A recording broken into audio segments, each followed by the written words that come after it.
अकबर बीरबल की कहानी, स्वर्ग की यात्रा। एक बार की बात है, राजा अकबर अपने दरबार में बैठकर कुछ विचार कर रहे थे। तभी अचानक उन्हें ख्याल आया कि उनकी दाढ़ी और बाल काफी बढ़ गए हैं। इस ख्याल के आते ही उन्होंने अपने एक दरबारी को बुलाकर नाई को फौरन हाजिर होने का संदेश भिजवाया। राजा का संदेश मिलते ही नाई महल पहुंच गया। महल पहुंचकर नाई राजा की हजामत बना ही रहा था कि कहीं से एक कौवा वहां आकर बैठ जाता है और कांव कांव करने लगता है। राजा अकबर नाई से पूछते हैं, ये कौवा कांव कांव क्यों कर रहा है? इस पर नाई जवाब देता है, यह आपके पूर्वजों का हाल चाल बताने आया है। नाई के इतना कहते ही राजा अकबर आश्चर्य से पूछते हैं, तो बताओ फिर यह कौवा मेरे पूर्वजों के बारे में आखिर क्या बता रहा है? राजा के इस सवाल पर नाई कहता है, ये कौवा कह रहा है कि आपके पूर्वज स्वर्ग में मुसीबत में हैं और काफी परेशान हैं। उनका हालचाल लेने के लिए आपको अपने करीबी को स्वर्ग भेजना चाहिए। नाई की यह बात सुनकर राजा अकबर और भी हैरान हो जाते हैं। राजा अकबर आश्चर्य से नाई से पूछते हैं, आखिर किसी इंसान को जिंदा स्वर्ग में कैसे भेजा जा सकता है? राजा के इस सवाल पर नाई जवाब देता है, महाराज मेरी नज़र में एक पुरोहित है जो इस काम को अंजाम दे सकता है। बस आप इस काम के लिए अपने किसी करीबी को स्वर्ग जाने के लिए राजी कर लीजिए। नाई के इस आश्वासन पर राजा अकबर तैयार हो जाते हैं और दरबार में अपने सभी करीबी दरबारियों को बुलाते हैं। राजा के आदेश पर सभी करीबी दरबारी राजा अकबर के सामने हाजिर हो जाते हैं। सभी दरबारी राजा से अचानक बुलाने की वजह पूछते हैं। इस पर राजा उन्हें नाई के साथ हुई सारी बात सुनाते हैं। राजा की बात सुनकर सभी दरबारी एक मत में बीरबल का नाम आगे रखते हैं।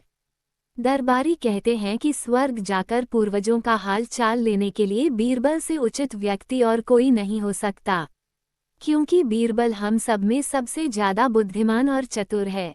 इसलिए स्वर्ग में आपके पूर्वजों का हाल चाल लेकर वह उनकी परेशानी का हल आसानी से निकाल सकता है।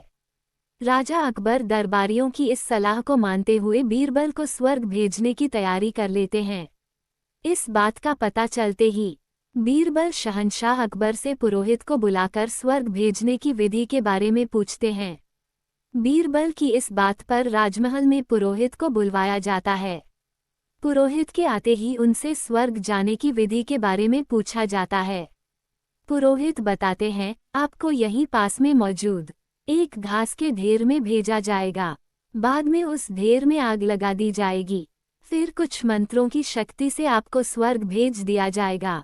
स्वर्ग जाने की पूरी प्रक्रिया जानने के बाद बीरबल राजा अकबर से करीब 11 दिन का समय मांगते हैं और पुरोहित को 11 दिन बाद बुलाने की बात रखते हैं। वह कहते हैं, मैं स्वर्ग जा रहा हूं और कितने दिन मुझे लौटने में लगेंगे इस बारे में निश्चित तौर पर कुछ भी कहना मुश्किल है। इसलिए स्वर्ग जाने से पहले एक बार मैं अपने परिवार से मिलना चाहता हूँ और कुछ समय बिताना चाहता हूँ। बीरबल अपने घर जाने के लिए महल से रवाना हो जाते हैं। देखते देखते 11 दिन बीत जाते हैं। 12वें दिन बीरबल स्वर्ग जाने के लिए राजा अकबर के सामने हाजिर होते हैं। पुरोहित को बुलाया जाता है और बीरबल को स्वर्ग भेजने की तैयारी की जाने लगती हैं। पुरोहित बीरबल को स्वर्ग भेजने के लिए महल से कुछ दूर घास का एक ढेर लगवाते हैं। बीरबल को स्वर्ग भेजने के लिए घास के ढेर के अंदर भिजवाया जाता है। घास के ढेर के अंदर जाते ही पुरोहित घास के ढेर में आग लगा देते हैं और बीरबल को स्वर्ग भेजने की प्रक्रिया पूरी होती है। धीरे धीरे 2 महीने बीत जाते हैं और राजा अकबर को बीरबल की चिंता होने लगती है। तभी अचानक बीरबल दरबार में हाजिर हो जाते हैं। राजा अकबर बीरबल को देखकर प्रसन्न होते हैं और अपने पूर्वजों का हाल चाल पूछते हैं। तब बीरबल बताते हैं, आपके पूर्वज काफी खुश हैं और मजे में हैं। उन्हें बस एक ही तकलीफ है कि उनकी दाढ़ी और बाल काफी बड़े हो गए हैं, जिन्हें काटने वाला स्वर्ग में कोई नाई नहीं है। इसलिए वहां उन्हें एक नाई की जरूरत है। बीरबल कहते हैं, ऐसे में हमें आपके पूर्वजों के लिए एक अच्छे नाई को स्वर्ग भेजने की तैयारी करनी चाहिए। बीरबल की इस बात पर राजा नाई को स्वर्ग जाने का आदेश देते हैं। राजा का आदेश सुनकर नाई घबरा जाता है और राजा के पैरों में गिरकर माफी मांगने लगता है। नाई राजा से कहता है कि यह सब कुछ उसने वजीर अब्दुल्ला के कहने पर किया था। ये सब उन्हीं की साजिश थी ताकि वह बीरबल को अपने रास्ते से हटा सकें। अब राजा अकबर के सामने सारी सच्चाई आ चुकी थी।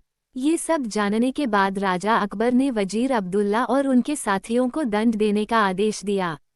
अंत में राजा अकबर बीरबल से पूछते हैं, तुम्हें इस सच्चाई का पता कैसे चला और तुम घास के ढेर में आग लगने के बाद कैसे बच गए? तब बीरबल जवाब देते हैं, आग के ढेर में जाने की बात सुनकर मुझे इस साजिश का अंदाजा हो गया था।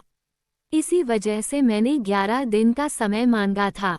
उन 11 दिनों में मैंने उस घास के ढेर वाले स्थान के नीचे से अपने घर तक एक सुरंग बनवा दी थी। उस सुरंग के जरिए ही मैं वहां से बचकर निकल पाया। बीरबल की पूरी बात सुनकर राजा बहुत प्रसन्न हुए और बोले, वाह बीरबल वाह, ये काम केवल तुम ही कर सकते थे। कहानी से सीख। बीरबल की स्वर्ग की यात्रा कहानी से सीख मिलती है कि सूझबूझ से बड़ी परेशानी का हल आसानी से निकाला जा सकता है।